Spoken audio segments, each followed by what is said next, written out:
बिस्मिल्लाहिर्रहमानिर्रहीम। Last time हमने discuss किया था तासब को। मैंने आपको बताया था कि तासब की तारीफ़ क्या है, इसकी वजूहात क्या हैं और इसकी पैमाइश के कौन से तरीक़े हैं। तासब किस तरह से पैदा होता है माशरे में, ज़ाती तौर पे और इज्तमाई तौर पे ये किस कदर नुकसानदेह अमल है। बाज़ नफ्सियात दानों के मुताबिक तासब जो है वो मुस्बत अंदाज में भी असरानंदाज होता है, जो कौमों की तरक्की का सबब बनता है। ताहम आम तौर पर जो जनरल पॉइंट ऑफ व्यू हमारे सामने आता है उसमें तासब एक पहले से तैयार शुदा राय होती है जो अमूमन मनफी होती है, जिसका नुकसान होता है, जिसका कोई वाज़ह फ़ायदा नज़र नहीं आ रहा होता। आज हम अगला टॉपिक डिस्कस करेंगे रवैये का, एटीट्यूड का।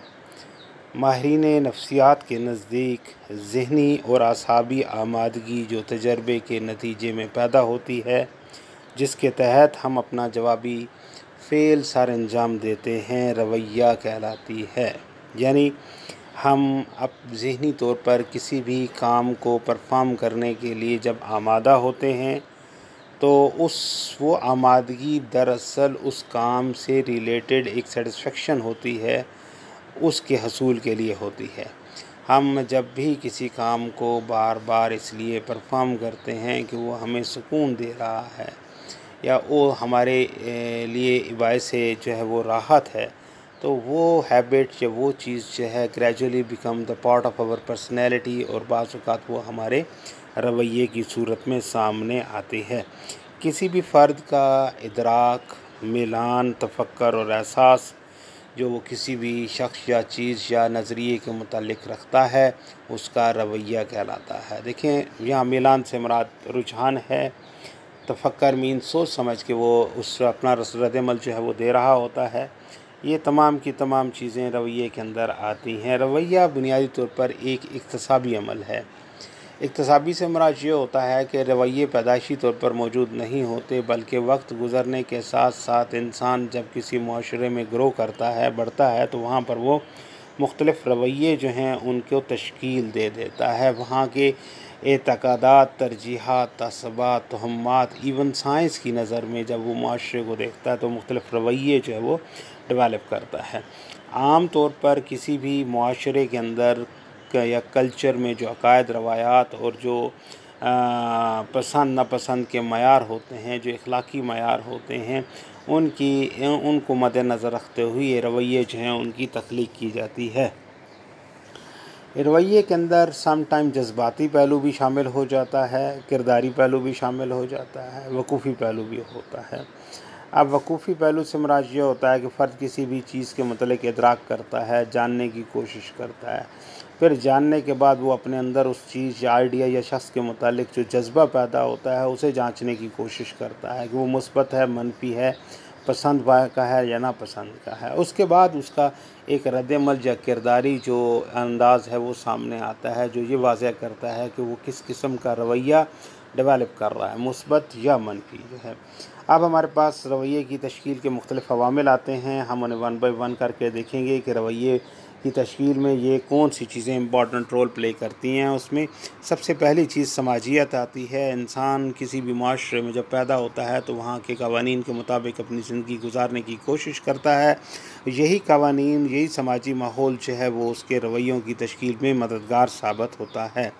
दूसरी चीज़ ज़ाती तजर्बात होते हैं, जिनके ज़ाती तजर्बात हर फ़र्द की ज़िंदगी इनफ़रादियत का शिकार है। यानी हर फ़र्द अपने तौर पर इनफ़रादी तौर पर ज़िंदगी बसर करता है, उसमें एक यकताईयत मौजूद है। उस जैसा माहौल, उस जैसी परवरिश, उस जैसी सोच, उस जैसा अमल ये किसी दूसरे इंसान का नहीं होता, और यही जो इख्तलाफ है इंसानों में, यही उनकी पहचान है।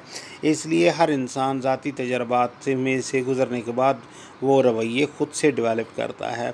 किसी भी एक चीज़ के मुतालिक रवैया मुस्बत भी हो सकता है एक फ़र्द का, और उसी चीज़ के मुतालिक दूसरे फ़र्द का रवैया मनफी हो जाएगा। लिहाजा उनके सोचने, समझने, जांचने का तरीका चूँकि अपना अपना है, लिहाजा ज़ाती राय की बुनियाद पर उनके अपने रवैये जो हैं वो तश्कील पाते हैं। उसके बाद मशरूतियत इम्पॉर्टेंट फैक्टर आता है, यानी हम एक वाक़े को दूसरे वाक़े से जोड़कर समझ लेते हैं या आमोज़िश के अमल में ये चीज़ मददगार साबित होती है, तो ये चीज़ भी फ़र्द के अंदर जो है वो रवैयों की तश्कील में मददगार साबित होती है। तक़वियत मुस्बत या मनफ़ी तक़वियत होती है जो फ़र्द के अंदर रवैया पैदा करती है। इंसान किसी रिवार्ड की खातिर या सज़ा से बचने के लिए ख़ास किस्म के रवैये जो है वो डेवलप कर लेता है माशरे में रहने के लिए, तो ये तक़वियत की वजह से मुमकिन होते हैं।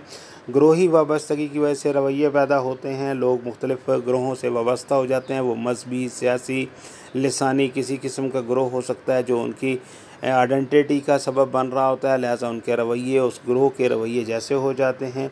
ज़रूरियात तस्कीन के लिए इंसान रवैये मुस्बत या मनफ़ी बना लेता है और अपने रवैयों के मुताबिक अमल करना शुरू कर देता है। मालूमात बहुत ज़्यादा इम्पोर्टेंट रोल प्ले करती हैं। अगर ज़राए अबलाग के ज़रिए से आजकल के दौर में इंटरनेट, टेलीविज़न वगैरह या मीडिया के इलेक्ट्रॉनिक मीडिया या प्रिंट मीडिया के ज़रिए से लोगों की सोच को तब्दील कर दिया जाता है, उनके रवैयों को तब्दील कर दिया जाता है। मालूमात रवैयों की तब्दीली में अहम रोल प्ले करते हैं।